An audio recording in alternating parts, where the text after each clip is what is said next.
akan mulai ya guys ya. Jadi seperti biasa aku mulai dari IHSG seperti yang kita udah antisipasi dong beberapa hari terakhir.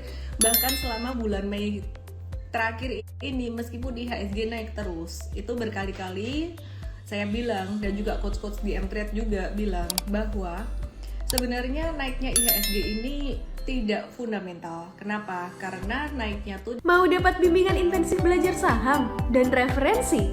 Bisa tanya jawab secara intensif? Yuk, daftar Mtrade sekarang di mtrade.id/whatsapp atau klik di bawah sini ya. didorong oleh saham GoTo, Gojek Tokopedia. Dan kalau nggak ada saham GoTo yang dorong naik IHSG, sebenarnya tuh IHSG nggak kemana-mana, nggak banyak naiknya gitu. Dan kemarin hari Jumat kita udah bahas juga bahwa Amerika tuh inflasinya tinggi 8,6% dan itu merupakan angka tertinggi selama 40 tahun terakhir gitu ya. Jadi angka tertinggi selama 40 tahun terakhir. Bursa Amerika rontok dan tidak terkecuali IHSG juga turun gitu. Nah, ini adalah gambar atau foto IHSG hari ini. Dia sempat turun signifikan sampai kena support MA100, makanya aku bilang analisis teknikal tuh sangat membantu sekali. Kemudian dia mengalami pantulan atau technical rebound dan membentuk candle hammer, dan yang mengalami technical rebound ini yang dorong dia naik adalah saham-saham big cap seperti ASII, TLKM, UNVR gitu. Sementara saham-saham perbankan besar masih di area support gitu. Nah, ini ada yang nanya, jadinya kalau gitu TLKM serok atau wait and see ya gitu. Nanti saya akan bahas ya secara detail. Cuman saya mau infoin tentang garis besarnya dulu di market itu gimana sih gitu ya. Oke, teman-teman.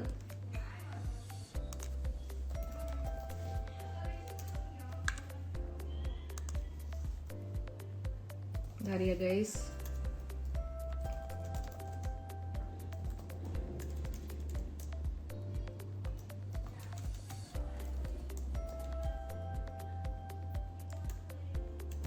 Sebentar ya.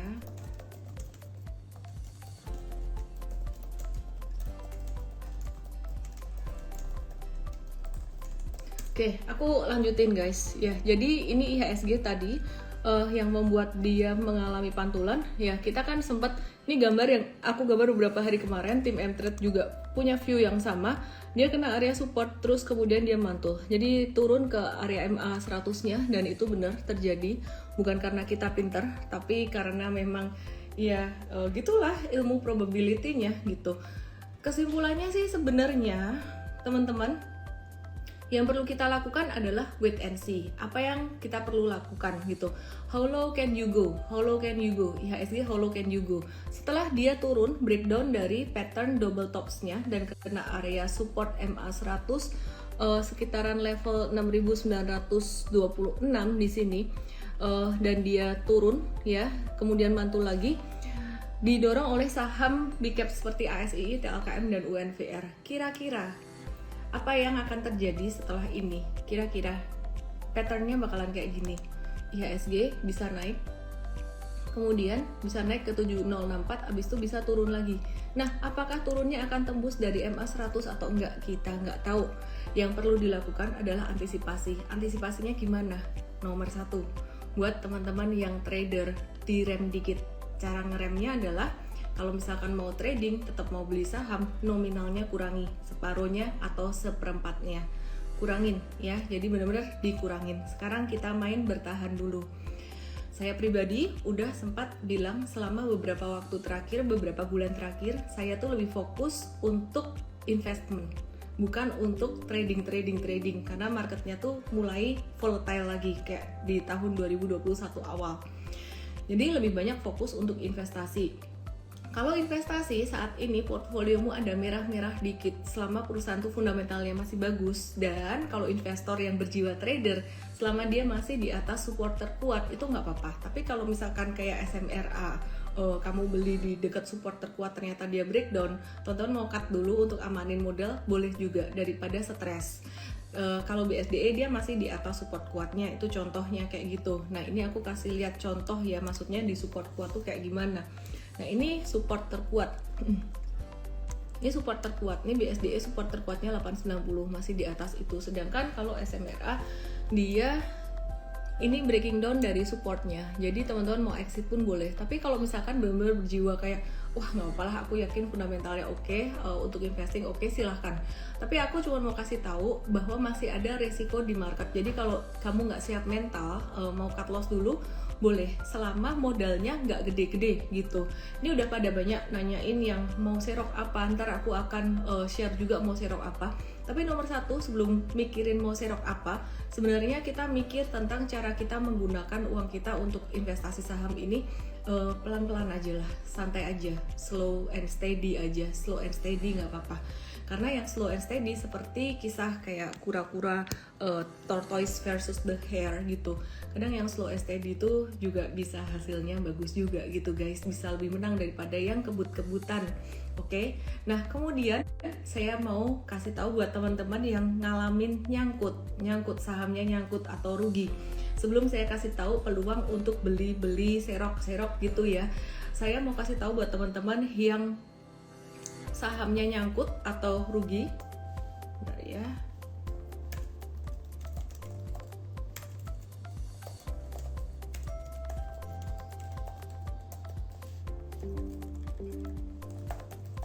Oke, tips buat teman-teman yang sahamnya nyangkut atau rugi. Definisi nyangkut atau rugi itu udah nyangkut itu ruginya udah di atas 15%, di atas 10%, di atas 15%, sehingga kalau untuk cut loss itu agak-agak telat sebenarnya, kecuali nominalnya kecil banget silakan. Kalau nominalnya gede itu dampaknya ke portfolio lumayan besar. Nah, selama saham yang kamu beli itu ada likuiditas di market, selama saham itu nggak gorengan, sebenarnya teman-teman tenang aja gitu. Teman-teman tenang aja. Misalkan ya kamu ada beli salah timing beli BCA di pucuk atau beli perusahaan yang mungkin nggak harus BCA lah, tapi fundamentalnya cukup oke, misalkan TUWR gitu. Terus kamu rugi mungkin sekitaran 10 atau 20%. Itu bukan perusahaan yang ecek-ecek gitu, kayak bukan perusahaan yang abal-abal, bukan goreng-gorengan gitu, bukan third liner. Jadi teman-teman kalau misalkan mau nunggu dia recover butuh waktu, tapi tetap bisa recover, akan bisa recover. Saya udah di market dari tahun 2007, which is kalau 2007 sampai sekarang tuh berapa tahun ya? 15 tahun ya, 15 tahun itu aku ngelihat tendensinya bahwa semua saham yang fundamentalnya bagus, meskipun turun dalam, dia akan recover, dia akan balik, dia akan recover. Cuman butuh waktu untuk sabar. Tapi di sini bukan berarti aku ngajarin teman-teman untuk anti cut loss, enggak. Ya, jadi kalau memang kerugiannya tuh masih kayak 5% atau kurang dari 10%, itu boleh teman-teman melakukan pembatasan resiko atau cut loss.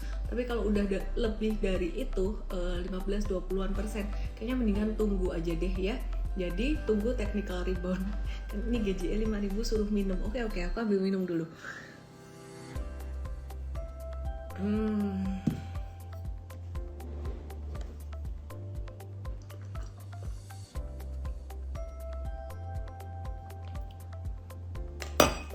Oke. Ya, sabar. Saratoga bagus nggak? Bagus. Oke, Saratoga bagus. Musim cut loss telah tiba, kata Harsen VOPB. Ya, intinya sabar dulu ya. Oke, terus sekarang aku mau menjawab pertanyaan dari teman-teman semuanya. Apa sih yang bisa diserok? Kayaknya banyak yang masih punya modal gitu. Kita sekarang di Mtrade lagi watch atau wait and see untuk saham-saham dari sektor perbankan besar. Nah, beberapa waktu yang lalu ini banyak yang bilang kayak, wah, BCA mana bisa sih sampai 7250 lagi? Ini kan dia kan udah naik gitu sampai level 7750 gitu.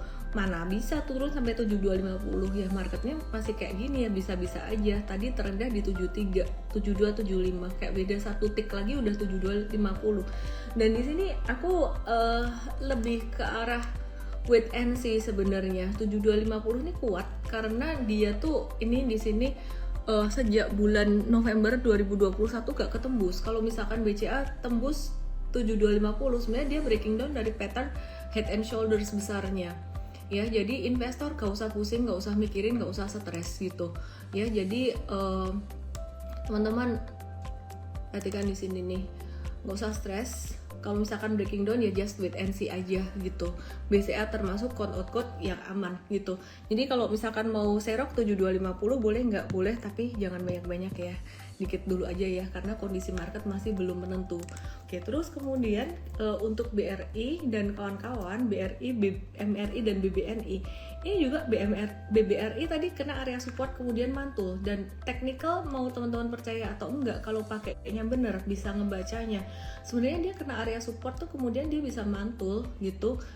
Ini menarik sekali, ini kena MA 200 dan di sini kena low pada tanggal 10 Mei 2022 di sini. Ini mantul gitu. Jadi ya anyway, ini support yang cukup bagus. Tapi kalau mau serok pun saya sarankan jangan all in kayak nih Handakawi bawa all in buat BCA. Ya jangan hajar semua. Ini ada Randa Fadila nanya saran buat long term investor kayak aku. Kalau long term investor harus benar-benar sabar masuknya, nggak boleh buru-buru gitu. Nah untuk BMRI dan BBNI dibahas di morning briefing besok.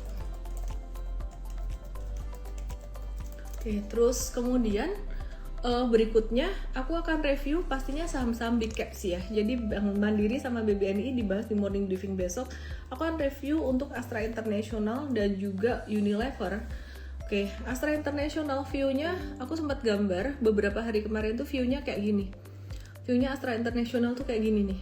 Ya, jadi dia bisa turun sampai ke 6650, which is tadi tuh turun menyentuh 6725, menyentuh 6725 tuh beda dikit doang, low-nya 6725.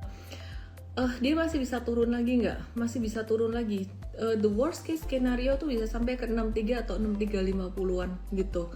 63 sampai 6350. Jadi wait and see. Semuanya wait and see, sabar-sabar dulu guys. Sabar-sabar dulu. Kalau misalkan kamu duitmu udah aku udah habis nih masuk ke investment kemarin, udah buru-buru masuk, habis duitnya, yaudah biarin aja, nggak apa-apa, nggak usah stres, nggak usah gimana, tunggu aja dulu, sabar gitu, sambil melakukan hal yang lain. Fokusnya jangan di market terus. Kalau misalkan kamu udah kehabisan duit, jangan maksain masuk terus. TLKM ini menarik guys. Kenapa? Dia tuh udah naik ketinggian dari tahun lalu tuh, naiknya tuh bahkan dia naik duluan dibandingkan dengan saham perbankan tuh. Dia udah duluan naik di sini, dari low-nya tuh pada Oktober 2020 udah duluan naik dia. Dan hari ini dia tuh breakdown dari MA 200 tapi mantul lagi kayak gagal breakdown gitu. Wait and see. Sekarang nih udah waktunya boleh nyicil dikit untuk TLKM. Cuman sekali lagi, how low can you go? Market ini how low can you go, bisa jatuh sampai seberapa dalam, kita nggak ada yang tahu, kita cuma bisa mengantisipasi. Jadi ini ada high, ini ada lower high, ini tanda sebenarnya downtrend itu baru dimulai. Saya ulangi, downtrend baru mau dimulai, bearish itu baru mau dimulai. Jadi tabahkan hatimu teman-teman, kalau kamu udah nggak punya duit buat masuk di saham, sabar-sabar aja gitu ya. Jadi aku bukan mau nakut-nakutin, tapi kita we hope for the best and expect for the worst gitu. Seberapa buruknya kah market ini? Aku sempat ngobrol dengan beberapa temanku yang udah jauh lebih berpengalaman daripada aku di market, kayak mereka di market udah 20 tahun atau lebih, nggak ada satupun yang bisa jawab seberapa dalam atau seberapa jatuhnya. Tapi asumsi aku ngelihat di tahun 2020 kemarin, 2020 itu market jatuh sekitaran 40%. 2013-2015 IHSG jatuh tuh 25%. Dan kalau diperhatikan saham-saham blue chip kayak BCA jatuhnya juga sama di angka itu, 25% dan sampai ke 40%, jatuh sampai di angka itu gitu.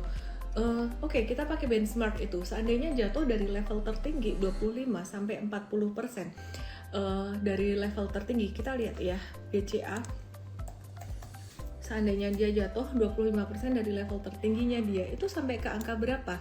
Ini asumsi aja, jangan dianggap ini prediksi. Nah ini udah turun 13%-an dari puncaknya dia. Jadi kalau turun sampai 25%,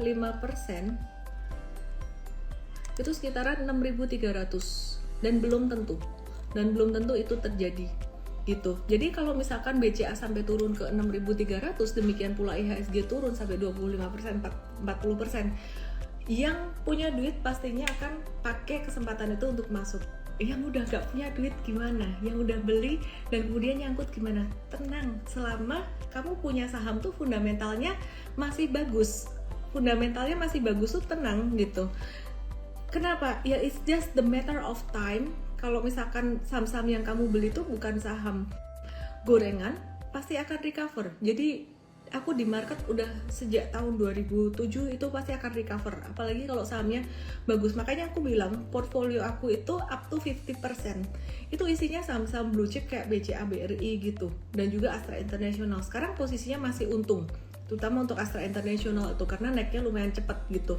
Jadi ya tenang aja, nggak usah sampai mikirin yang ini. Kan kalian udah ngikutin IG live aku udah quite a while ya, harusnya portfolionya juga udah ada ininya gitu, udah ada fondasi yang cukup bagus. Mungkin beberapa temen yang stres banget di market, aku mau kasih tips juga nih, bentar ya.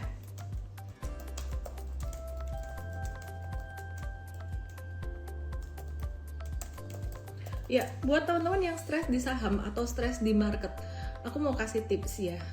Kenapa orang itu bisa stres? Kenapa orang itu bisa anxiety, bisa depresi gitu?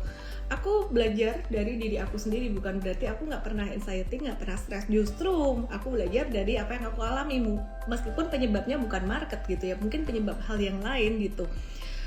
Aku belajar dari teman-teman aku yang mereka ahli secara EQ emosional ya, terus kemudian psikologis. Kembali lagi, otak manusia ada otak neokortex dan amigdala. Kalau amigdalanya yang aktif, itu akan jadi hitam putih, yes or no. Cara berpikir kita tuh jadi yes or no, hitam putih, jadi tidak ada alternatif yang lain gitu. Nah, caranya gimana supaya kamu nggak stres di market? Kalau misalkan kamu berpikir, wah duitku udah masuk di saham semua dan ternyata ini marketnya baru awal bearish, masih bisa turun. Kalau misalkan sampai turun 25%, apa yang harus aku lakukan? Yang pertama, pertolongan pertama banget adalah tarik napas dalam-dalam, hembuskan. Lakukan itu sekitaran 10-15 menit, percaya nggak percaya, you will feel better. Itu yang aku lakukan. Kalau misalkan aku ada serangan anxiety kayak gitu, misalkan kayak gitu. Yang kedua adalah berpikir secara logis. Caranya supaya kamu feel better, yang kedua adalah kamu melihat kondisi orang lain yang lebih challenging daripada kamu. Kan gak enak kalau aku ngomong ngelihat senang di atas penderitaan orang lain tuh kan gak enak ya. Jadi kamu ngelihat kondisi orang lain yang lebih challenging daripada kamu. Contoh, sekarang kamu menghadapi tantangan rugi di saham, nyangkut di saham. Kamu lihat deh teman-temanmu yang lain, misalkan ada di antara mereka yang terjerat hutang, atau mungkin mereka untuk memenuhi kebutuhan hidup sehari-harinya aja nggak punya uang. Kamu masih punya uang, kehidupanmu baik-baik aja, cuman saham kamu nyangkut, tapi nggak mengganggu kualitas hidupmu. Kamu bisa merasa lebih baik gitu. Atau jangan kebanyakan gaul dengan teman-teman yang kebanyakan pamer cuan. Jadi ya carilah teman-teman atau lingkungan yang supportive, you will feel better gitu. Ada yang bilang tarik nafas, uninstall aplikasi. Iya. Anyway, mungkin maksudnya adalah ambil jeda, ambil waktu. Intinya itu sih teman-teman ya. Teming Cu bilang, tapi aku pernah nungguin reksadana saham 2 tahun sih, waktu itu nyungsep pas covid. Intinya sih sebenarnya uang dingin aja lah ya, uang dingin aja. Jadi mau 2 tahun mau apa, yang penting ada recovery gitu. Oke? Ya jadi tenang aja teman-teman, market pasti akan recover sementara kamu beli saham-saham yang fundamentalnya bagus. Akan bahas lanjut review saham yang lainnya. Aku mau ingetin teman-teman bahwa beberapa saham yang diuntungkan dari masa inflasi ini adalah sektor consumer good salah satunya, karena mereka bisa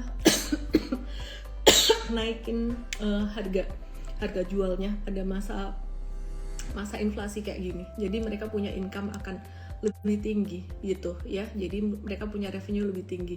Dan yang menarik sih sebenarnya ICBP hari ini ketika dia koreksi turun, itu dia mantul lagi di area MA 200-nya, dan sekarang patternnya dia justru beralih dari downtrend, sideways di bawah stage 1, sekarang udah masuk ke stage 2 gitu ya, udah mulai uptrend sebenarnya gitu. Jadi ya ikutin aja petunjuk di mTrade ya. Untuk ICBP kita ada ngehold yang dari modal bawah, terus kita ada juga tadi yang untuk swing trading ada beli tadi gitu. Demikian pula untuk Indofood tadi mengalami pantulan juga, dan pantulannya tuh bagus banget, dia turun di area support terus mantul gitu. Ini bagus banget sih guys. Terus kemudian ya, kemudian untuk saham consumer good yang lainnya, nah ini ada saham Unilever yang dia ada konsolidasi, nih naik sideways, dia membentuk pattern flag sebenarnya. Antara dia flag karena ada tiangnya atau double tops di sini, tapi ini pattern yang masih cukup bagus buat Unilever. Jadi justru kita sepertinya sudah mulai mengalami satu rotasi sektoral. Dan untuk saham-saham apa ya, komoditi hari ini tadi turun, jadi udah naik ketinggian. Ini yang saya maksud beberapa hari yang lalu, dimana kita bahas jangan komoditi terus, kita harus melihat secara kontrarian ya. Jadi investor besar tuh mereka akan masuk pada perusahaan-perusahaan yang memang lagi diskon, lagi banyak diskon gitu. Jadi untuk saham-saham yang udah naik ketinggian, logikanya mereka akan profit taking gitu. Selama Miss masih live IG, hati jadi tenang. Monday 13 kayak Friday 13 kata Ted di Polandra. Tenang aja, nggak apa-apa. It's not the end of the world kok. Jujur portofolio aku yang buat long term investment ini juga ada merah-merahnya. Aku kan beli kayak INKP, ada INKP atau TKIM ya, aku lupa tuh. Itu ada merah-merahnya juga gitu. Terus aku ada beli BSDE kan turun ya, ada merahnya juga gitu. Tapi aku mau simpan untuk jangka menengah panjang ya anyway, tenang aja, sementara itu bukan seluruh portfolio isinya itu gitu. Oke, terus sekarang kita mau ke sektor yang lain.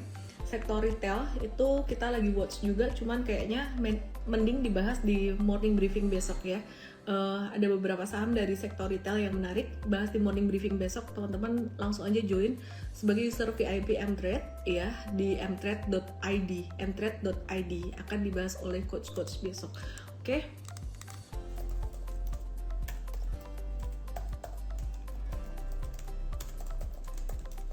Oke guys, malam hari ini aku kayaknya IG live-nya nggak lama karena kayaknya asam lambungku kumat, bukan karena market sih, karena pola makan aja gitu. Jadi ya aku akan bikin lebih singkat, padat, dan jelas gitu.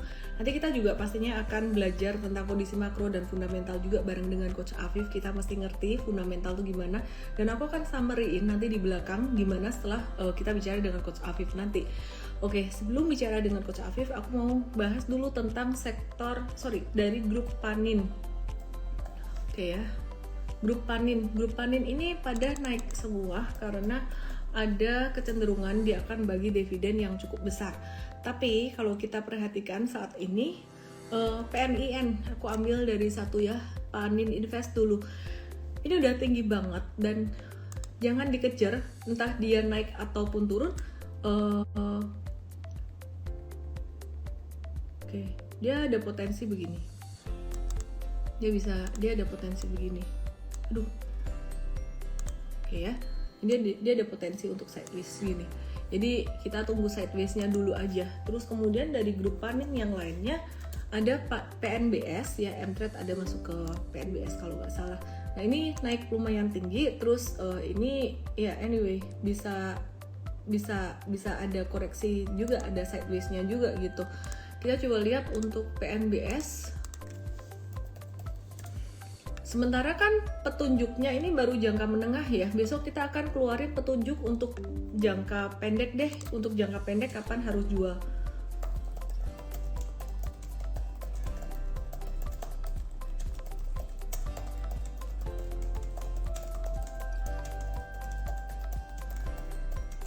Oke, aku udah ingetin coach-coachnya ya gitu. Terus kemudian selain PNBS kita akan lihat juga untuk grup Panin yang lain, PNBN.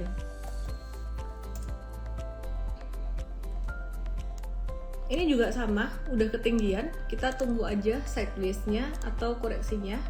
Ya, ini tunggu aja sideways-nya.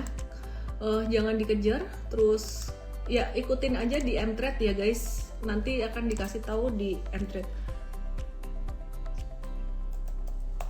Oke, terus kemudian PNLF, Panin Financial, kita juga nungguin sideways-nya dia. Jangan dikejar dulu untuk saham-saham ini gitu. Terus selain itu jadi besok kita watch untuk sektor retail. Sektor retailnya banyak yang disupport. Kita bahas di morning briefing besok pagi. Ada juga dari sektor CPO. Terus kita akan invite Coach Afif buat bahas fundamental dan juga makro. Penting guys, jangan di skip ya, jangan di skip. Nanti kalau kalian nggak ngerti, Coach Afif jelasin tentang apa, aku akan translate jelasin buat teman-teman semuanya. PNBN cuan 50% wis, tapi tinggal 1 lot, kata Enawa 1966. Biarin aja, itu bagus buat psikologi kamu. Biarin di portfolio, jangan dijual. Kita lihat dia bisa naik sampai sejauh apa ya. Oke, halo Coach Afif, selamat malam. Halo Miss, kabar baik. Ya, kita semua udah kangen dengan senyum sumringahnya Coach Afif nih. Oke, Coach Afif, kita mau bahas market nih. Kita mau bahas market terutama dari sentimen global, makro, dan juga dari nasional. Gimana nih Coach Afif? Inflasi US naik ke 8,6% secara tahunan dan menjadi level yang tertinggi dalam 40 tahun terakhir. Terus gimana nih nanti rapat FOMC meeting, tarif listrik, terus komoditas kenapa turun, dan juga saham consumer good. Ini gimana? Teman-teman stay di sini, dengerin baik-baik. Iya, memang kalau misalkan kita bicara makro, kita kemarin hari Jumat ada rilis dari data inflasi AS ya, yang surprisingly naik lagi. Memang ini sesuatu yang mengejutkan teman-teman, karena ya kalau kita lihat konsensus itu memperkirakan inflasi AS itu masih relatif flat di 8,3, ternyata malah melonjak naiknya ke 8,6% yang menjadi level yang paling tinggi juga selama 40 tahun gitu. Dan yang menarik dari inflasi AS yang mungkin teman-teman bisa perhatikan adalah, mungkin teman-teman bisa nanti googling kemudian cari breakdown-nya inflasi AS itu seperti apa, dan nanti mungkin teman-teman akan langsung fokus ke satu angka gitu, satu angka yang ini mungkin tiba-tiba teman-teman langsung fokus ke sana, karena di inflasi AS itu inflasi dari fuel oil, atau mungkin kita lebih lihat kalau di Indonesia mungkin lebih umum disebut sebagai BBM ya, itu naiknya sampai 106,7% gitu, hampir 107% secara year on year gitu. Artinya itu tinggi banget gitu. Dan kalau misalkan kita bicara inflasi yang didorong oleh harga komoditas tinggi, itu inflasi yang relatif lebih susah dikendalikan oleh The Fed, teman-teman. Karena The Fed itu kalau udah masalah komoditi ya mereka sudah price taker gitu. Karena harga komoditi berapa ya sudah bisa sudah cukup menerima gitu, karena nggak bisa dikendalikan lagi, agak susah dikendalikan. Beda ketika inflasinya didorong oleh permintaan yang tinggi gitu. Tetapi memang inflasi yang masih tinggi ya kita bisa putus. Sorry, masih putus-putus. Iya, lanjutin aja Viv. Oke, dan kalau misalkan kita bicara inflasi yang tinggi, otomatis kita tarik garis sedikit lebih panjang lagi, yaitu terkait dengan suku bunga yang di tanggal 14-15 Juni nanti itu ada FOMC meeting atau meetingnya Bank Sentralnya Amerika gitu, yang ini akan melihat kita bagaimana tanggapan dari The Fed terkait dengan inflasi yang tinggi ini. Dan kalau misalkan suku bunga naik lebih dari 0,5%, karena 0,5% itu angka patokan gitu, karena kemarin sudah dipatok sama The Fed, aku mau naikin suku bunga di bulan Juni itu 0,5. Kalau misalkan ternyata lebih agresif, nah itu yang perlu kita waspadai gitu. Dan untuk domestik sendiri, ya tadi pagi ada keputusan ya dari Kementerian ESDM terkait dengan tarif listrik, yang mungkin kalau teman-teman sekilas lihat ketika tarif listrik ini naik, ya secara singkat ini akan berdampak kepada inflasi Indonesia yang tinggi. Tetapi teman-teman harus perhatikan lebih detail sedikit gitu, karena yang dinaikkan oleh pemerintah itu adalah tarif listrik untuk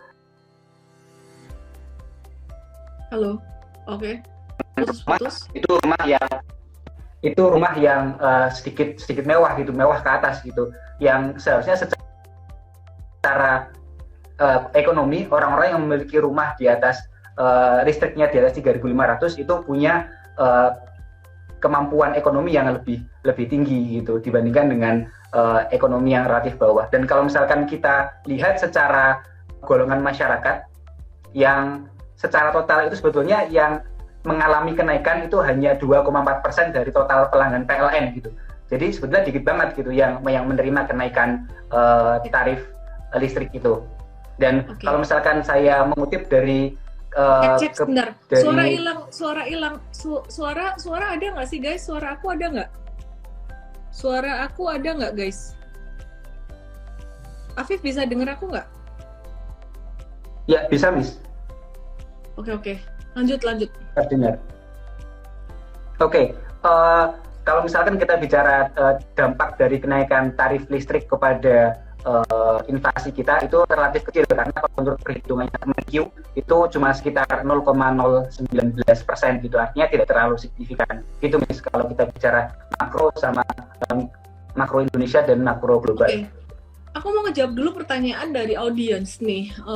Oil gimana ya? Oil bukannya naik tapi kok Elsa malah turun, terus Medco juga gitu. Ya kemarin beritanya tuh kayak udah positif banget gitu tuh. Terus hari ini malah turun. Jadi komoditi ini banyak yang turun, terkoreksi. Kemarin juga view kita sebenarnya dia bisa lanjut naik tapi terus turun. Di Mtrade sendiri untuk Medco-nya dalam jangka pendek kayaknya juga udah jualan. Hari ini Mtrade banyak jual saham, baik untuk ya profit taking maupun untuk cut loss gitu. Jadi kita jangka menengah hari ini jual 6-11% untuk Medco. Terus kemudian ya hari ini Mtrade banyak jual saham komoditi, Adaro jangka menengah kita banyak exit ya. Cuan 8-13%, UNTR cuan 8-10%, Timah cuan 8-9%.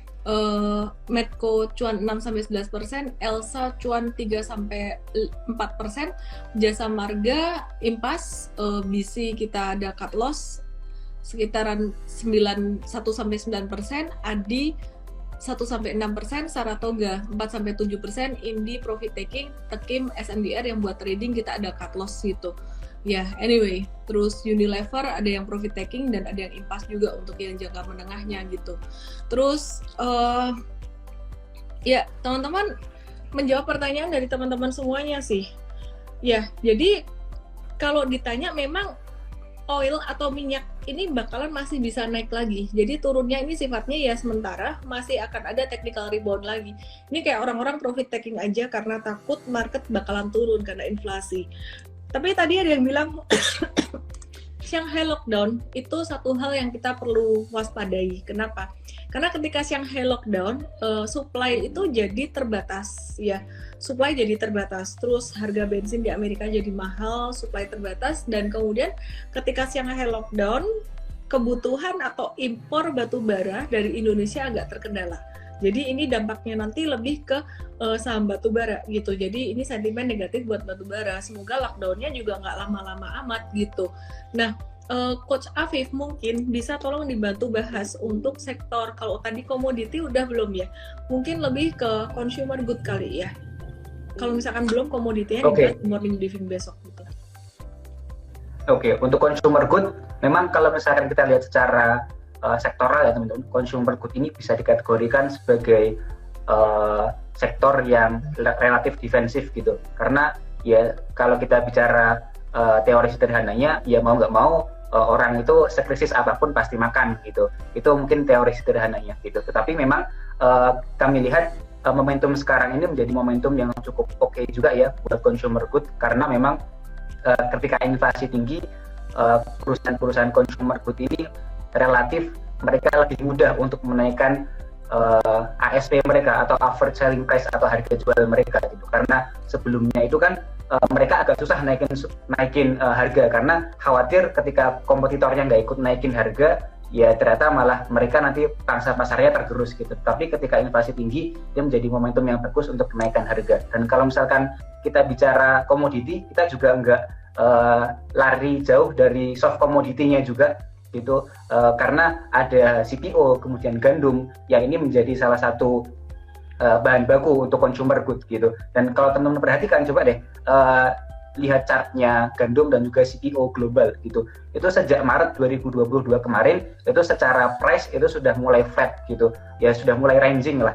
Yang artinya sudah nggak ada katalis lagi. Kita mau ada katalis apa gitu kalau misalkan untuk komoditinya mau naik lebih tinggi lagi gitu, terutama untuk satu komoditi ya. Gitu. Kecuali memang nanti ternyata untuk geopolitik antara Rusia dan Ukraina tambah parah, itu mungkin akan menjadi worst scenario gitu. Tetapi untuk sekarang saya rasa untuk komoditi sudah mulai flat. Dan ini juga terlihat sebetulnya teman-teman dari kinerja perusahaan, karena kalau kita perhatikan secara margin atau persentase keuntungan, itu baik Indofood, kemudian ICBP, Unilever, itu secara kuartalan itu membaik teman-teman. Kalau misalkan saya boleh mention kayak seperti Indofood, itu marginnya sudah mulai naik sekitar 13 basis point gitu, yang sebetulnya masih kecil, tapi ini jadi indikasi bahwa secara margin ini sudah ada mulai pembaikan, dan ini sinyal yang bagus sih menurut saya, dan itu menjadi salah satu momentum juga untuk consumer. Itu bagus, thank you Coach Afif. Aku mau ngejawab pertanyaan chat IHSG, cakep kok bisa hammer kan ya. Lagian gap down tadi harusnya, besok technical report di sini ada kata harusnya.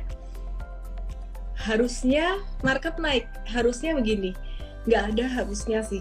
Kita ngelihatnya lebih ke probability. Kalau teman-teman ngikutin dari awal tadi, aku ada gambar kemungkinan IHSG memang mengalami technical rebound.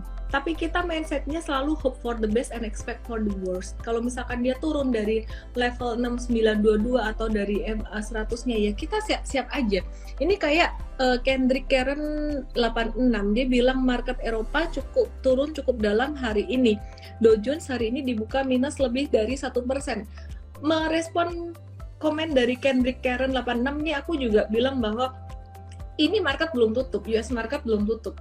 Jadi nggak usah khawatir berlebihan, dan juga buat yang tadi ngomong harusnya naik, itu jangan berharap berlebihan. Jadi jangan khawatir berlebihan dan jangan berharap berlebihan.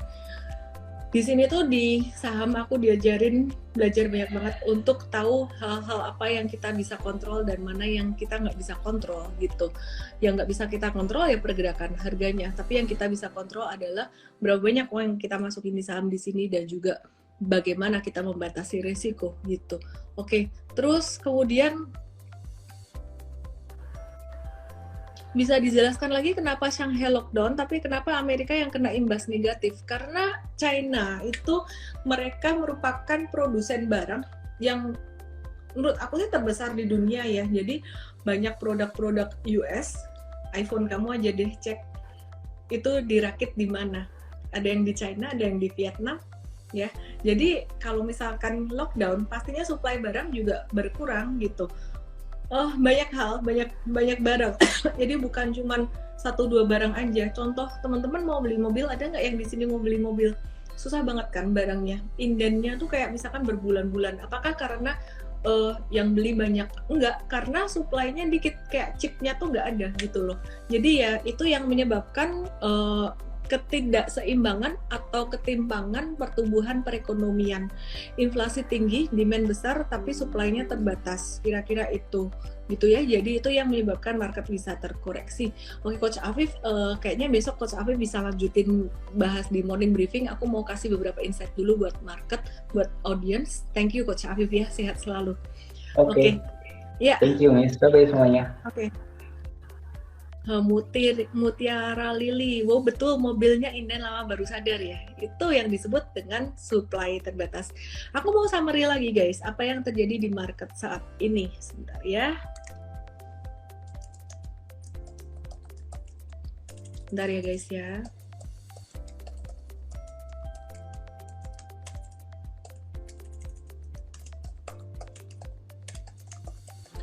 Inflasi naik. Apa itu inflasi? Kenapa dia naik? Dan bagaimana kita merespon semuanya ini? Inflasi naik saat ini di Juni 2022 karena supply barang terbatas, seperti yang saya sering ceritakan. Sedangkan demand mulai meningkat, kegiatan perekonomian sudah mulai berjalan dengan aktif. Terus kemudian, gimana cara kita merespon inflasi ini? Inflasi ini akan menjadi satu stagflasi. Kenapa? sebenarnya karena harga barang naik tidak disertai dengan pertumbuhan perekonomian gitu, nggak disertai pertumbuhan perekonomian. Gimana cara ngeresponnya? Cara ngeresponnya adalah dengan cara ya kita mesti satu, secara finansial berhematlah gitu, berhematlah ya. Jadi memang kurangin demand, mau gimana lagi, banyak nabung di bank sehingga uang beredar di luar juga nggak terlalu banyak gitu. Terus kemudian yang kedua, how to beat the inflation supaya uang kita bertumbuh melebihi inflasi. Balik lagi ke perusahaan-perusahaan berfundamental besar, investasi ya. Jadi investasinya perusahaan-perusahaan big caps, tapi masuknya sabar, nunggu pelan-pelan gitu, daripada uangnya beredar di luar. Kita bantu juga negara kita untuk mengatasi inflasi ini gitu. Caranya sih kayak gitu, mau di Indonesia maupun di US gitu. Yang ketiga adalah manage your expectation terhadap market. Jadi ini masih di awal bearish, masih bisa koreksi, teman-teman sabar aja, nggak usah tegang, nggak usah stres. Selama ini pakai uang dingin, ya, selama pakai uang dingin.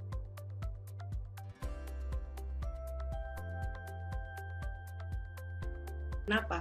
Karena selain melanggar aturan OJK, kamu nggak punya izin. Yang kedua, itu akan bikin kamu pusing, bikin kamu stres. Aku sempat dengar orang yang bunuh diri karena dia terima titipan duit dari banyak orang dan sahamnya jatuh gitu. Jadi ya intinya tuh hidup damai-damai aja lah. Kebutuhan utama kita udah terpenuhi, kita bahagia bersama keluarga, selebihnya bonus aja. Itu dari saya. Semoga bisa bermanfaat buat teman-teman semua. Kita selalu berharap yang terbaik, tapi kita bersiap-siap untuk yang kemungkinan terburuk. We hope for the best and we prepare for the worst. Bearish bisa berlangsung berapa lama, gak usah dipikir, dinikmati aja. Ikut juga seminar Cuantastik besok hari Sabtu, ya. Ikut seminar Cuantastik hari Sabtu yang kita akan ngebahas tentang how low can you go. Saya Ellen May, salam profit. Indeks ables aku rapopo, kata Teddy. Jangan lupa download aplikasi Mtrade di Android dan nikmati edukasi premium sekarang.